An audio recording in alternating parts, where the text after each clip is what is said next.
Bueno, vamos a dar inicio a una conferencia más de ECOS. Bienvenidos.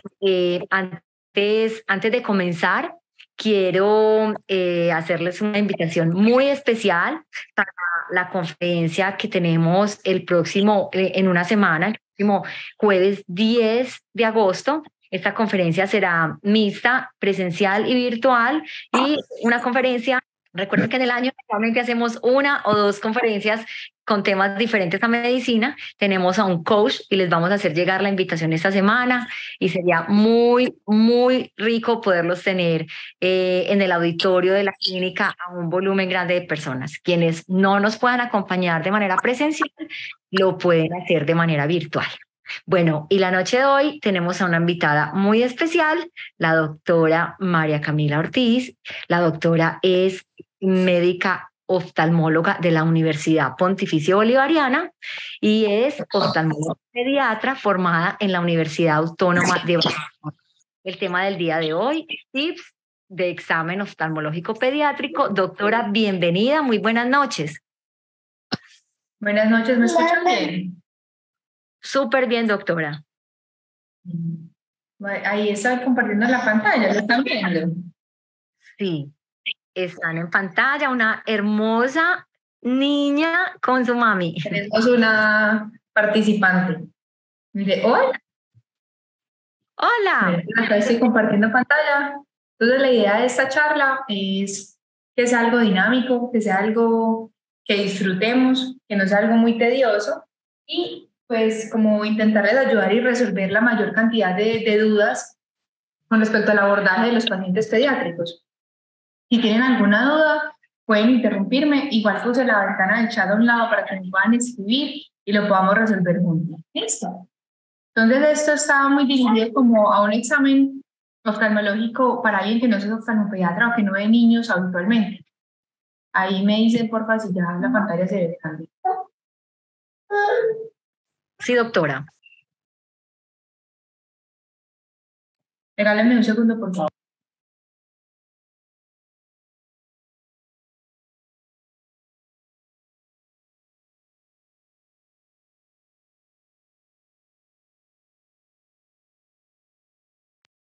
Perfecto. Entonces, vamos a hablar del abordaje y los tips, los tips importantes del examen oftalmológico pediátrico. Como ya les contaron, mi nombre es María Camila Ortiz Zúñiga, soy especialista en oftalmología pediátrica y estrabismo del Instituto de Microcirugía Ocular en Barcelona. Y vamos a destacar inicialmente unos aspectos claves. ¿Me están escuchando correctamente? Doctora, muy bien. Perfecto, listo. Entonces, primer punto clave. Estamos hablando de un paciente que es un niño y no es un adulto pequeño. ¿Qué quiere decir esto? No podemos esperar que se comporte como un adulto. No podemos esperar que responda a nuestra anamnesis como lo hacemos habitualmente, que tenga un comportamiento pulcro y incólume pues, en la consulta. Tenemos que saber que es un niño que va a estar inquieto, que se tiene ansiedad al llegar a un ambiente que no conoce, con un profesional que desconoce y que probablemente no ha tenido experiencias muy gratas alrededor de la atención médica. Y eso es importante porque eso nos prepara a nosotros para atenderlos y que cuando nosotros nos sentimos cómodos, el paciente se siente cómodo. Segundo aspecto a destacar, el primer contacto es el más importante. ¿Por qué es el más importante? Porque es donde yo establezco confianza con mi paciente. Primer tip que les daría, no usar bata bajo ninguna circunstancia. Los niños tienen una asociación con la bata blanca, con las pijamas y con el personal médico, generalmente con vacunas o con procedimientos invasivos que le generan dificultades en la atención y que le pueden generar algo de estrés o algo de temor. Entonces, lo primero es intentar disociar esa imagen de un médico con bata blanca que los va a atender. Segundo, intentar ponerse a la altura del paciente cuando tenemos el primer contacto. Eso permite que el paciente se sienta cómodo, que sienta que el examen, como es correcto, es hacia él y no hacia sus padres, que la evaluación es con él, y podemos empezar el tema de conversación con algo totalmente diferente a la atención que vamos a tener. Podemos hablar de los zapatos que tiene, en qué año está, qué serie le gusta o qué camisa tan chévere tiene, para poder romper el hielo y establecer un adecuado contacto. Tercer cosa, el paciente es el niño y no sus padres. Eso quiere decir que el interrogatorio siempre debe estar inicialmente dirigido al niño. Obviamente en ciertas condiciones, cuando el paciente es muy pequeño, cuando es preverbal, pues no va a ser posible que él nos dé una información de la anamnesis. Pero siempre hay que recordar que el paciente es el niño. La información primordial viene del niño y no de sus padres.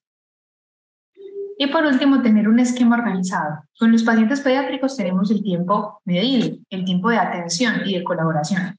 Entonces tenemos que tener un esquema mental antes de programar nuestra cita con el paciente para saber qué tengo que hacer con ellos, a qué me voy a enfocar de acuerdo a la anamnesis, qué síntomas y qué signos voy a encontrar y qué debo indagar y qué exámenes necesito para poderlos hacer de forma rápida y efectiva.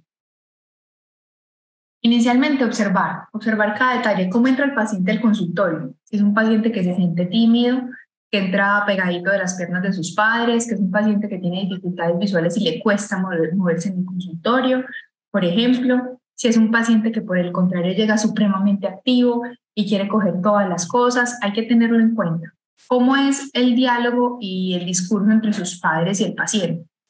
Supremamente importante en nuestro medio. Infortunadamente tenemos muchas condiciones sociales en las que los pacientes tienen dificultades familiares y es importante saberlas y conocerlas en la atención. Entonces, ver el trato del niño con sus padres, ver cómo se mueve y cómo se dirige. Y acá, importante, sobre todo en los pacientes pediátricos, si hay alguna posición compensadora de la cabeza en la vida cotidiana que podemos observar. Es un paciente que ingresa con algo de rotación de la cabeza, con rotación de la cara, o si tiene alguna otra dificultad, por ejemplo, en la marcha. Segundo, vamos a romper el hielo. Vamos a hablar de un tema de interés. Y como les decía ahorita, si el médico se siente cómodo, el paciente va a estar cómodo. Ojalá el acceso inicial del paciente no fuera de una vez a la silla de evaluación, no fuera de una vez a la unidad de oftalmología. ¿Por qué? Porque cuando sentamos al paciente ahí, ponemos un cronómetro en su atención, ponemos un cronómetro en la ansiedad que tiene el paciente con respecto a que va a ser examinado por un médico y probablemente no ha tenido buenas experiencias al respecto.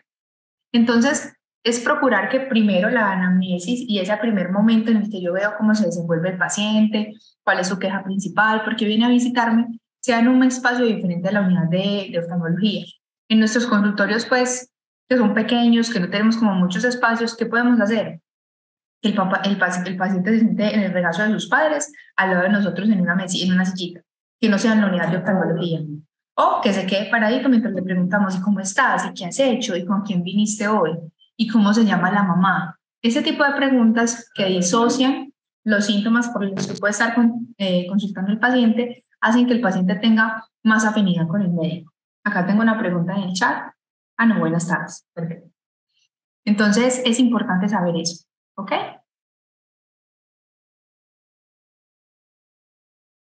Acá, ¿qué equipo uso yo? Importante tener un juguete. No tiene que ser una cosa muy vistosa, muy grande, puede ser cualquier cosa pequeña. Ojalá que tenga muchos detalles, porque en la evaluación va a ser importante decirle a los pacientes que se fijen en los pequeños detalles, lapiceros con motivos de figuras, inclusive pues el cubo de Lang, en caso de que no tengamos otra opción, pero algo que le llame la atención al paciente, para que podamos captar no solamente su visión, sino su atención. Estos son algunos de los ejemplos que utilizo. Miren que son cosas muy básicas, son simplemente lapiceritos que se mueven, le pongo a fijar cuál es el cuerno del unicornio, cuál es el cuernito del dinosaurio y cosas así que son muy finas para poder detallar, sobre todo en el momento del cover test o en el momento que requiero evaluación de los movimientos extraculares, que el paciente tenga una fijación pequeña y una fijación en detalles que me sea útil. ¿Listo? Hay algunas otras cosas más avanzadas que podemos encontrar, como hasta lámparas de fibra portátiles. Pero yo creo que en el día a día nosotros como oftalmólogos, así no estemos acostumbrados a ver pacientes pediátricos, tenemos todas las herramientas para verlos. ¿Qué utilizamos para cartillas? Ahorita vamos a hablar un poquito más a fondo, pero sabemos que tenemos unas cartillas especialmente diseñadas para tomar la agudeza visual en los niños.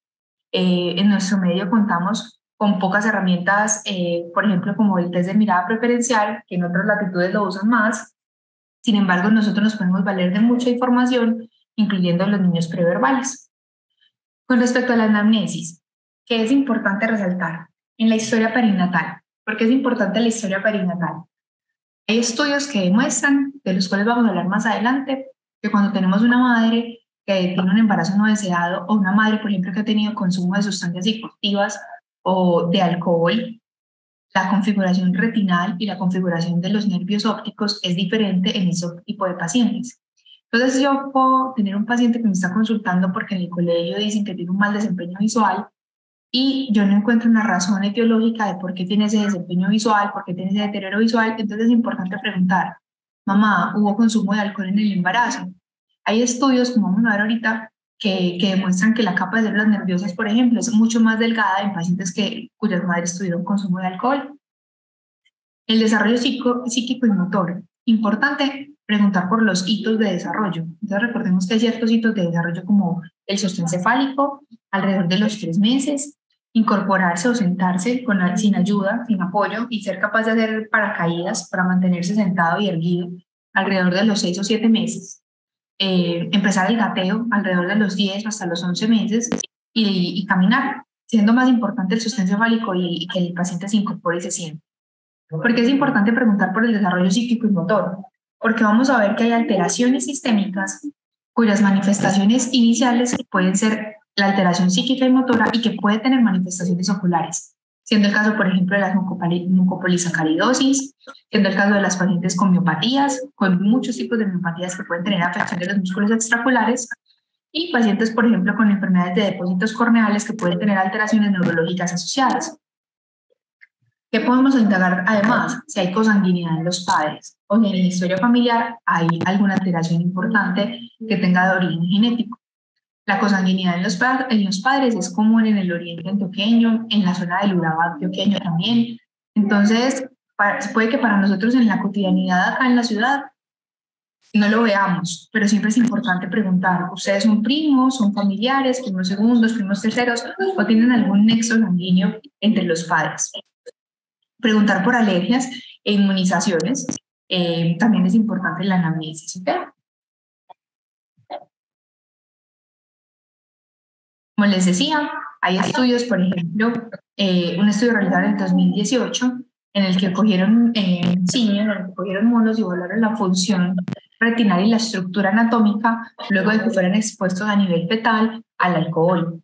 Y esto siempre pues digamos, con un medio controlado con la medida del alcohol al que fueron expuestos y encontraron que la capa de fibras nerviosas era mucho más delgada, la configuración anatómica era diferente en los fetos expuestos al alcohol. Esto se puede pues extrapolar a la población humana y en mi práctica clínica puedo pues contar con algunos casos en los que la madre que tuvo consumo crónico de alcohol, no tiene que haber sido grandes dosis, pero existen madres que tienen consumo crónico de alcohol durante el embarazo, generalmente asociado a embarazos no deseados o a pobres controles prenatales, presentan los niños alteraciones importantes en la configuración anatómica retinal. También con respecto a la historia perinatal, supremamente importante la retinopatía de la prematuridad.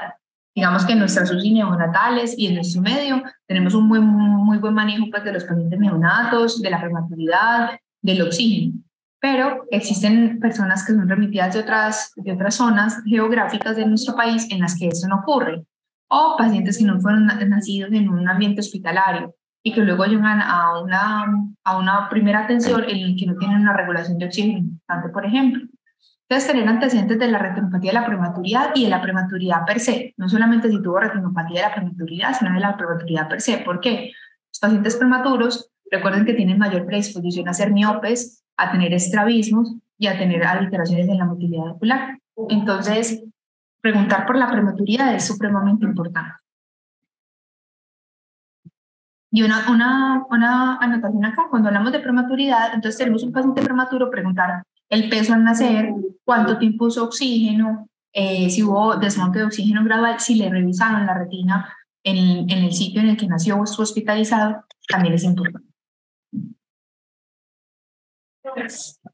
Acá, pues como otra alteración, importante preguntar en el paciente, que de pronto pasamos por alto porque los pacientes lo pueden ver como algo normal, entre comillas, es el rascado y las alergias y atopias en el resto del sistema. Los pacientes riníticos tienen supremamente elevado el prurito ocular. Hay estudios en los que hay una relación muy marcada entre tener rinitis y tener prurito ocular. Y el rascado constante o el frote constante pues tiene una asociación que ya conocemos con el queratocono. Inclusive pues hay personas que lanzan la hipótesis en los estudios realizados de que si no se controla la rinitis, no, pues que hay que controlar la rinitis como un factor de riesgo para tener queratocono, porque tenemos alteraciones marcadas con el frote constante. Preguntar por asma, preguntar por atopia, por rinitis, y acá en asma, en los pacientes más pequeños, preguntar si han tenido hospitalizaciones recurrentes por bronquiolitis, porque puede que el diagnóstico de asma o de atopia no esté establecido, pero esos pacientes que tienen hospitalizaciones frecuentes por bronquiolitis pueden tener un asma que no ha sido diagnosticada. Entonces, si tengo un paciente con una marcha atópica, con manifestaciones sistémicas de atopia, pues tengo que enfocarme en que no tenga un compromiso también ocular. Y puede que los pacientes de rutina digan, no, es que él se mantiene con moquitos, yo siempre le doy fexofenadina, Alegra, pero él no sufre de nada, porque lo ven algo muy de la rutina, porque ya se ha establecido en su día a día. Entonces, siempre preguntar por las antecedentes alérgicos. Cuando hablamos del síntoma principal, también es importante saber quién lo nota. ¿Lo nota el paciente? ¿O lo notan los padres? ¿O lo nota, por ejemplo, a qué horas ocurren? ¿Por qué es importante a qué horas ocurren? Por ejemplo, cuando la mamá dice es que le está doliendo mucho la cabeza. Vamos a hablar de le duele la cabeza al inicio del día, en la tarde, de lunes a viernes o fin de semana, porque estamos hablando de una cefalea asociada a astenopia, entonces tenemos que tiene que ser más o menos en el horario del colegio, al finalizar la tarde. Entonces esto nos da unos otros indicios de si podemos buscar algo asociado a un problema refractivo o algo más allá que explique la cefalea del paciente. Motivos por los que pueden consultar los pacientes. Porque me hicieron una evaluación en el colegio de tamizaje optométrico, porque lo hacen de rutina, y reprobé. No fui capaz de ver los optotipos que me marcaron. Entonces la mamá llega alarmada a la consulta y dice, es que no está viendo bien, en el colegio me dijeron que hicieron una jornada visual y está viendo súper mal. Importante preguntar, ¿quién lo hizo? ¿Lo hizo una persona apta el tamizaje visual o fue una persona que no estaba entrenada correctamente? ¿Cómo lo hizo? Lo hizo con una de Snellen, lo hizo con figuras, lo hizo con una tabla de Snellen de adultos. ¿A qué metraje lo hizo? ¿En qué condiciones? Tuvo la paciencia. La mamá te envió algo. ¿Dónde está el control? ¿Dónde está el control? La mamá quiere verlo. En mi puesto le están. ¿Tienen alguna pregunta?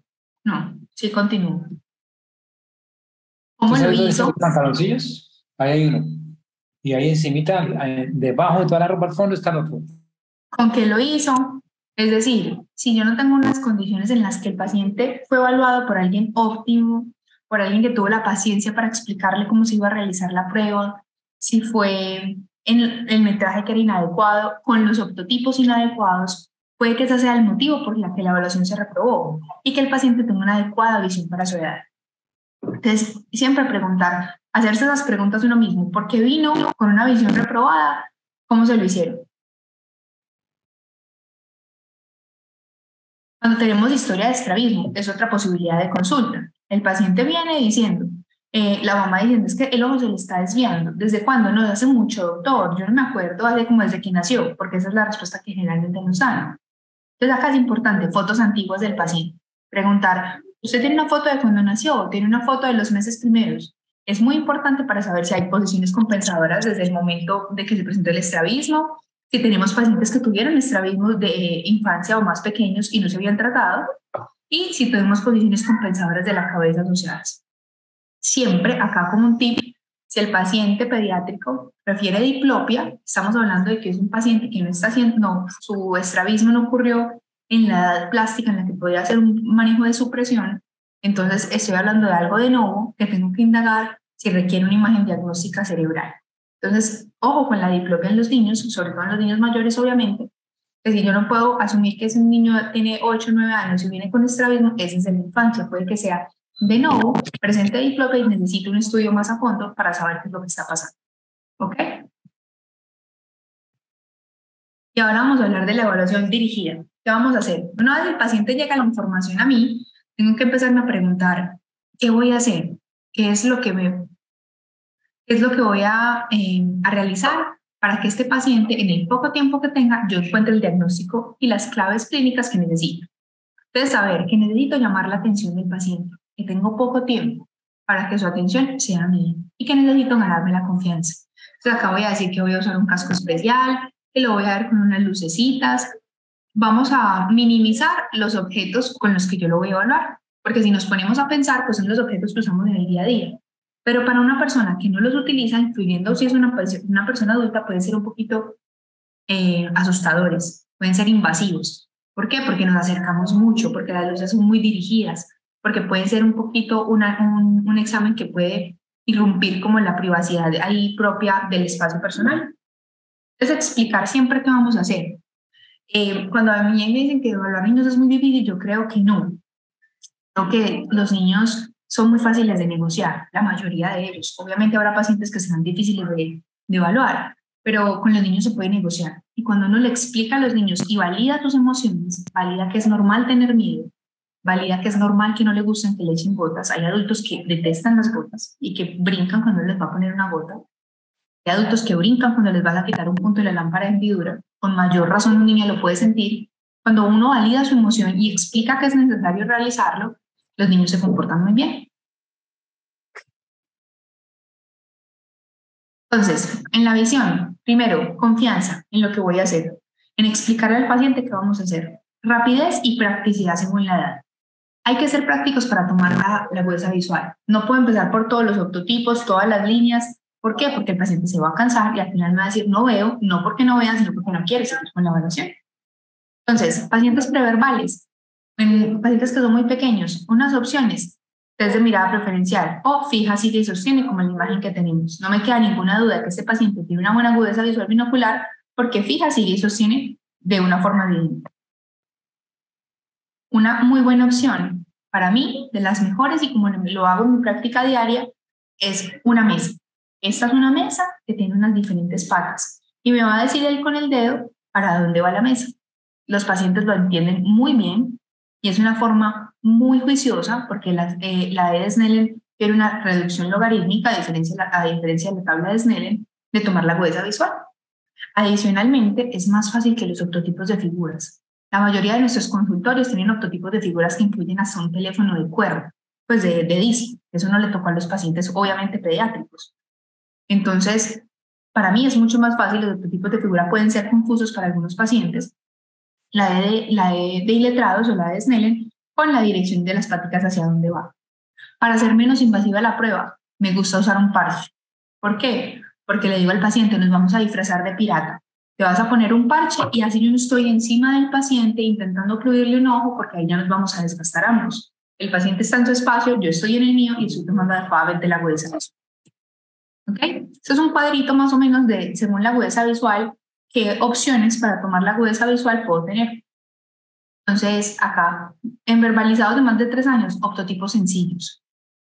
Recordar una cosa acá importante y es que cuando yo tengo un paciente con ambliopía o que tuvo algún proceso que pueda haber llevado ambliopizante o con ambliopía ya tratada, si le pongo una hilera o unos octotipos en hilera, puedo presentar un fenómeno que se llama crowding y es apiñamiento. Entonces el paciente va a tener una menor agudeza visual si le pongo toda la línea de los octotipos que si se la pongo en octotipo único. ¿Por qué? Porque en octotipo único no va a tener el fenómeno del crowding. Evaluación de la binocularidad. En nuestro medio el test más frecuente es el test de la mosca. Existen otros tests como el test de estereopsis, que es como el que vemos en la imagen superior derecha. Hay quienes dicen que el test de la mosca no es tan juicioso y tan determinado porque el paciente sin gafas puede determinar qué círculo es el que es diferente. Sin embargo, entonces, ¿qué haces? Primero le pones las gafas al paciente y luego abres la cartilla. Vemos el proceso de binocularidad. Recordemos que una binocularidad alrededor de 50-60 segundos de arco está bien. La ideal sería más o menos tener unos 40 segundos de arco. ¿Por qué es importante la binocularidad? Porque eso me dice a mí qué tan comprometida está la binocularidad en un proceso de estrabismo, por ejemplo. Me dice a mí si el paciente tiene una agudeza visual y hay compromiso más severo porque tiene una pérdida de binocularidad, por ejemplo. Acá en la binocularidad, recordad también las luces de Ward. Las luces de Ward me sirven para saber si hay supresión o diplopia. Me sirven pues, en los pacientes pediátricos especialmente para ver si hay supresión. Entonces, es importante, cuando les preguntamos qué ves, ellos no van a decir un rombo o una cruz, pero preguntar cuántas figuras ve es necesario. Si ve 4 figuras, estamos hablando de que no hay diplopia. Vemos 3 figuras o 2 figuras, hay un proceso de supresión. Acá, los movimientos extraculares. Importante, siempre lo hago primero como en orden mental, para que no se nos falte nada. Primero de lejos, sin corrección, de cerca, sin corrección, y luego le pongo la corrección al paciente. Recordar que tenemos el cover and cover, que es sobre solamente un ojo, y el cover alternante, en el cual pues alterno entre las 2 posiciones y los 2 ojos. Acá es importante tener un juguete o un muñeco que tenga detalles, porque yo necesito que me fije un punto cercano de forma muy precisa. Entonces acá es útil el cubo de Lang, tener lapiceros con muñequitos que le miren los ojos y estos instrumentos que son muy detallados para que el paciente se fije en ellos. Preguntar de qué color es las gafas del muñequito, de qué color tienen los ojos, cuántas espinas tiene el dinosaurio y cosas muy precisas que hagan que el paciente se tenga que fijar en el detalle. Son recordar las posiciones de la mirada, cuando hablamos de versiones de forma binocular y ducciones de forma monocular. Esa es la tablita de las posiciones de la mirada. Yo pienso que para un oftalmólogo general esto con un Hirschberg es suficiente, como un primer acercamiento. Luego hacemos un acercamiento más profundo, pero con un Hirschberg y evaluar el reflejo corneal en las posiciones de la mirada nos da muchísima información. Les traigo un videito como para recordar. Entonces, una cosa que es, primero, la fijación. En este momento le estamos pidiendo al paciente que fije en el punto preciso en esa cruz naranja.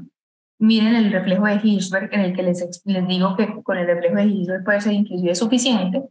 Ojalá tuviéramos un oclusor que nos permitiera ver qué pasa dentro del oclusor para poder tener un mejor diagnóstico, pero la mayoría de veces no lo tenemos. Pero creo que con simplemente el reflejo de Hirschberg y tomarse el momento preciso de evaluar los movimientos extraculares y tener como la mente totalmente concentrada en ese aspecto es suficiente.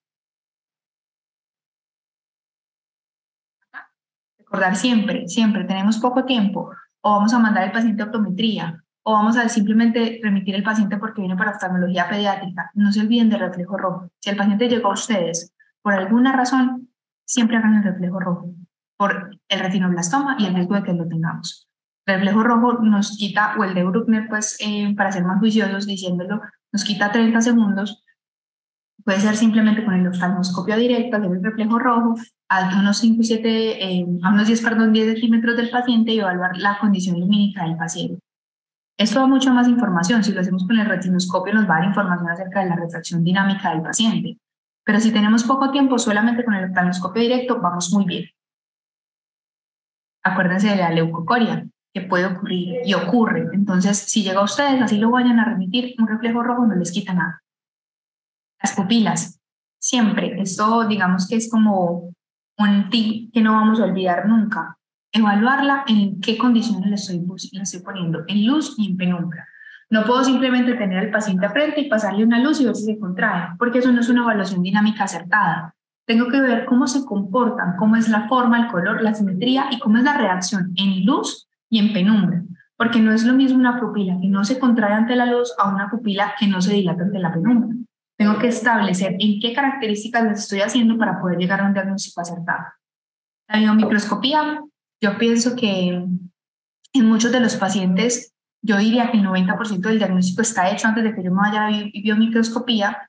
Si es un paciente un poco mayor, lo puedo montar en la lámpara de hendidura y decirle que es una moto, que se va a coger de los 2 lados de la lámpara y se va a poner la cabeza ahí y es una moto. Si tengo una lámpara de hendidura portátil, es magnífico. Y en caso de que no la tenga, inclusive con el oftalmoscopio indirecto y un buen lente, puedo hacer una buena evaluación. La evaluación refractiva. Con respecto a la evaluación refractiva, cada vez que usamos autorrefractómetros, cada vez son más juiciosos y más estrictos y más precisos los autorrefractómetros. Sin embargo, hay estudios en los que ese autorrefractómetro ha mostrado que miopiza más a los pacientes en cierto grado, hasta un 0,50, 0,75, un poco más, algunos de los más viejos, y puede subestimar la hipermetropía. Entonces, tener claro que siempre que ustedes tengan alguna duda, tengan que la refracción esté relacionada con el síntoma principal del paciente, que el tratamiento esté relacionado con el síntoma refractivo, hagan una retinoscopía. La retinoscopía, digamos que es como cuando le enseñaron a tomar la presión de forma manual en medicina. Ya hay muchos monitores, pero nunca se te puede olvidar cómo hacerlo de forma manual. Entonces, la retinoscopía nunca se nos puede pasar. Con respecto a los agentes cicloplégicos, les traigo una tablita con respecto a las indicaciones de la Academia Americana de Oftalmología. Pero acordémonos a grandes rasgos que tenemos agentes cicloplégicos que producen buena dilatación pupilar, pero baja cicloplegia. Y tenemos agentes que son mucho más fuertes en la cicloplegia. Estas son las recomendaciones o los esquemas que plantea la Academia Americana de Oftalmología. Eso es muy dependiente de cada, digamos, de cada persona, de cada escuela. Donde yo me formé usábamos ciclopentolato, una gota cada 5 minutos por 3 dosis y esperábamos 45 minutos desde la primera dosis. Y ese es el esquema que teníamos establecido, porque con eso habíamos visto que la población de esa clínica tenía una adecuada cicloplegia. Pero entonces hablamos de que nuestra población tiene iris más oscuros y que nuestra población se puede comportar de forma diferente. Entonces, hay quienes, por ejemplo, acá utilizan y lo hacen de forma muy correcta, una combinación de ciclopentolato más totorratimo. Entonces, esa combinación hace que haya más dilatación pupilar y la combinación de tropicamida más ciclopentolato produce una buena cicloplegia. Sin embargo, hay casos en los que no cabe la duda. No puedo tener ese margen de error. Tengo un paciente pequeño, muy pequeño, de unos 8 o 9 meses, unos pacientes de 12 meses, con condiciones sistémicas importantes que me salen miopes. Y que la retinoscopía, yo lo repito, por eso les hablaba de la retinoscopía, le hago una refracción y me da miopía. Yo digo, la que está acomodando. Y voy y hago las sombras con la retinoscopia y son sombras evidentemente negativas. Yo digo, uy, tengo que bloquear todo ese músculo ciliar para poder tomar adecuadamente esa medición, porque es un niño cuya, que si lo voy a decir a los padres a los 8 o 9 meses que le voy a poner unas gafas, hombre, tengo que estar segura de que sí las necesita. O tiene condiciones sistémicas importantes del paciente, tengo que estar muy segura de la fórmula que le voy a mandar. En esas condiciones, recordemos que la atropina es la mejor solución. La atropina, sin embargo, tiene algunos eventos adversos a nivel cardiovascular. Tenemos que tener precaución, pero la atropina tiene una cicloplegia absoluta, inclusive. Listo.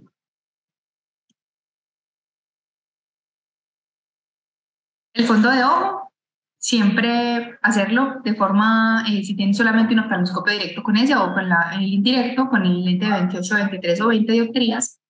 Hay una forma de hacerlo con el celular que me parece chévere, que la podemos empezar como a usar, con el lente y con el celular, con el video encendido y el flash todo el tiempo encendido, porque eso me permite a mí tener registro de qué encuentro hoy en el paciente para verlo a posteriori. Me permite tener telemedicina, tener una ayuda a un amigo. Hey, ¿qué piensas de este nervio óptico? ¿Qué piensas de este fondo de ojo?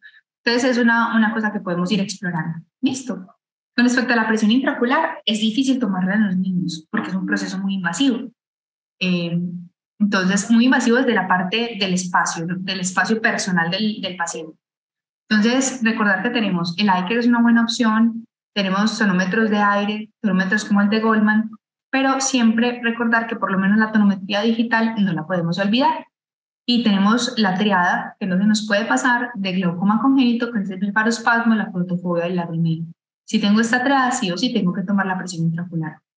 Si voy a llevar al paciente a una sedación o un examen bajo anestesia general o bajo sedación, recordar que la anestesia general y la sedación van a bajar la presión intraocular con los medicamentos. Entonces tengo que tener mucha prisa al momento de que inmediatamente el paciente está en condiciones para poderle tomar la presión, lo haga de forma rápida, porque si no, los medicamentos van a tumbar la presión y no va a ser tan juiciosa esa toma de presión. ¿Qué otras pruebas especiales podemos usar en oftalmología pediátrica?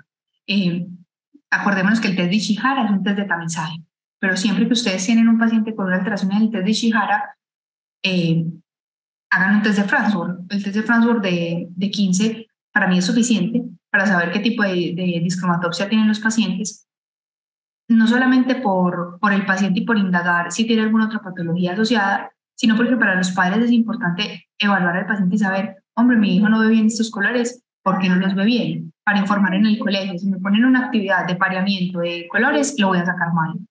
¿Listo?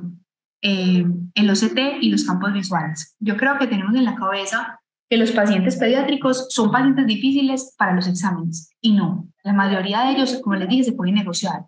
Hacer un OCT da mucha información en ciertos pacientes y hacer un OCT puede ser rápido. Si ustedes le dicen al paciente, vamos a ver una estrella, vas a mirar la estrella pico y te vas a tomar una foto, la mayoría lo logran hacer. Entonces no nos quedemos con la idea de que hacer exámenes puede ser difícil en los pacientes, sino que lo intentemos hacer. Siempre que tengamos queratometrías por encima de 48 dioptrías, un paciente que tiene antecedentes de queratoconio en la familia, tenemos un paciente que es un rascador crónico, un pentacama.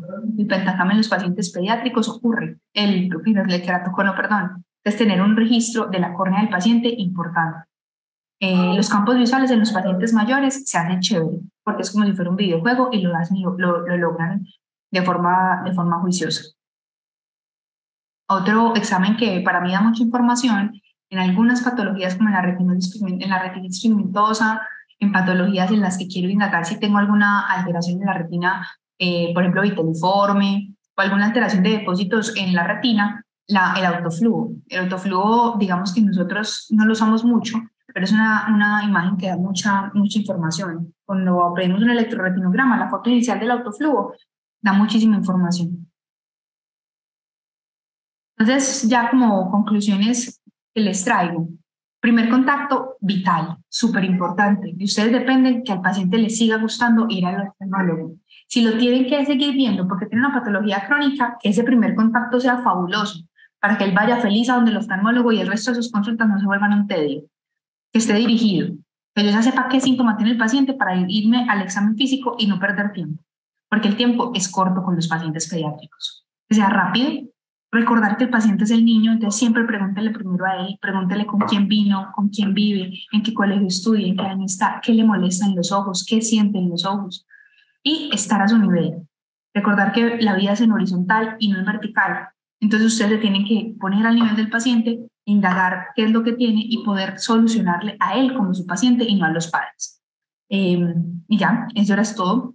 Recuerden acá que somos responsables nosotros de expandirles el universo a los niños y es su deber hacer el universo de ellos.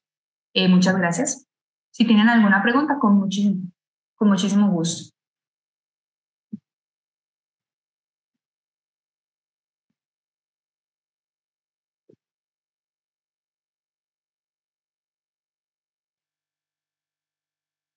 No sé si tienen alguna pregunta.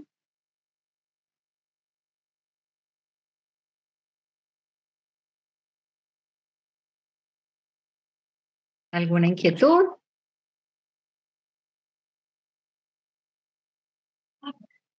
Voy a leer el chat, doctora, para mirar si en el chat encontramos alguna inquietud. Acá veo muchas felicitaciones, agradecimientos, que muy claro, muchas gracias, agradecimientos. Veo que no hay preguntas.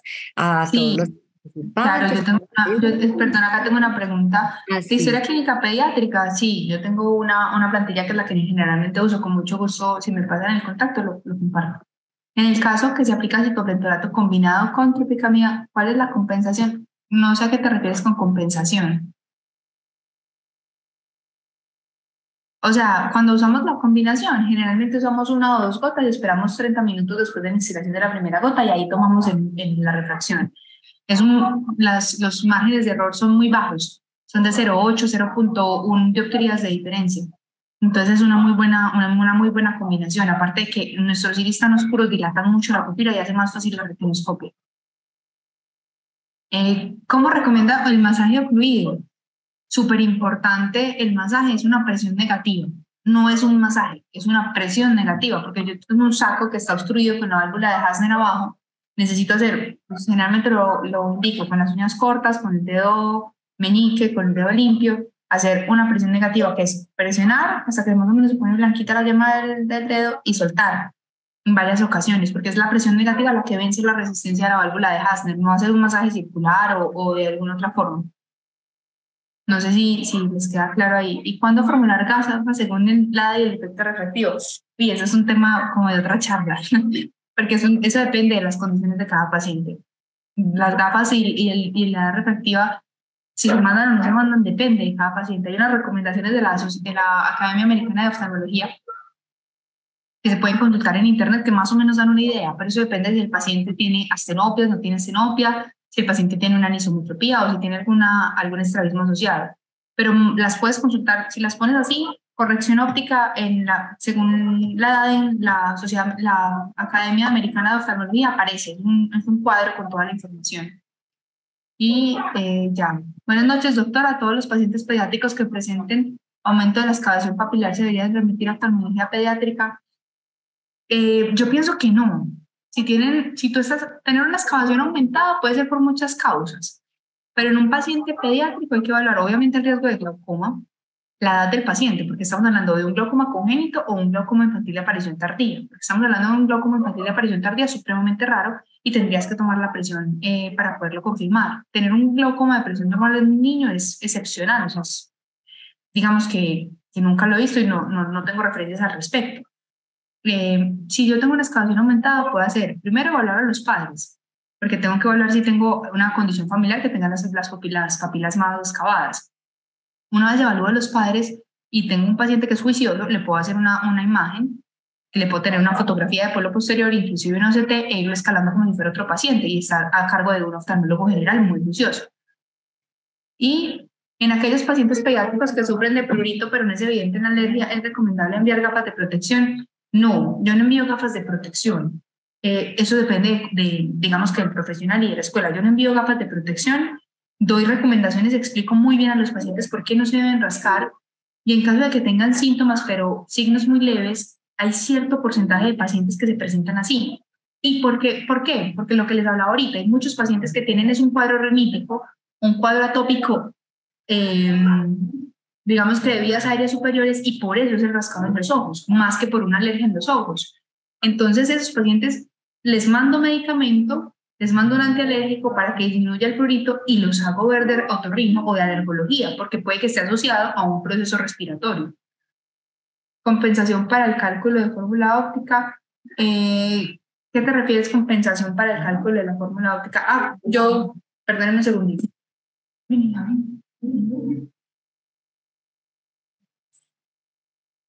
No sé a qué te refieres con compensación para el cálculo. Normalmente la fórmula óptica yo la hago toda la cicloplegia y tengo que dejar, no sé si a esto te refieres, creo que sí. Hago toda digamos que la refracción cicloplégica y si tengo una anisometropía siempre tengo que recordar que dejo las mismas dioptrías de acomodación en un ojo con respecto al otro para evitar la anisometropía. Pongo más o menos 2/3 de la esfera y el cilindro si es por encima de menos 1,50. O en algunos pacientes según el subjetivo por el debajo de menos 1,50. No sé si a eso te refieres con compensación óptica. Con los prematuros, ¿cada cuánto los debe el oftalmólogo? Los prematuros deben ser vistos de acuerdo a su grado de prematuridad por oftalmología, de acuerdo al peso con el que nacieron, a las semanas de gestación en las que nacieron, pero una vez salen, digamos, de ese proceso en el que estamos con la vascularización retinal, que pasamos el umbral pues, de tener retinopatía de la prematuridad, deben ser vistos a los 6 meses y posteriormente al año, después de que le da de alta, digamos, del plan canguro, o después de que fue visto y el seguimiento realizado para evitar la retinopatía de la prematuridad. Y que antialérgico está amparado. En los niños la lodina está en nuestro medio disponible, la epinastina está disponible en nuestro medio. ¿La palidez papilar generalizada puede ser normal en algunos niños? No, la palidez papilar en ningún caso debe ser normal en un niño. Los pacientes pediátricos, a no ser que tenga un antecedente de un láser masivo por la retinopatía de la prematuridad o una cosa que lo explique, pero bajo ninguna circunstancia la palidez papilar es normal en los niños. No veo más preguntas, no sé si tienen más preguntas al respecto. Muchísimas gracias a todos por la asistencia, que estén muy bien. Y si le dejan el correo a Lina, yo les envío la plantilla que normalmente utilizo para la consulta. Excelente, doctora, le agradezco mucho. Por eso les pido a todos los participantes que por favor nos dejen su correo electrónico y vía ese correo que envíen les compartimos la información que la doctora les deja y el link para la asistencia para posteriormente hacerles llegar el certificado de participación. Me están preguntando en el chat que si lo enviamos enseguida, pero para enviarles un solo correo, si quieren se lo enviamos mañana, de tal manera que podamos enviar un solo correo con los dos, con el link y con la herramienta que la doctora va a compartir. Muchísimas gracias a todos los participantes. Hasta luego. Doctora, mil gracias. Que estén bien, hasta luego. Una feliz noche.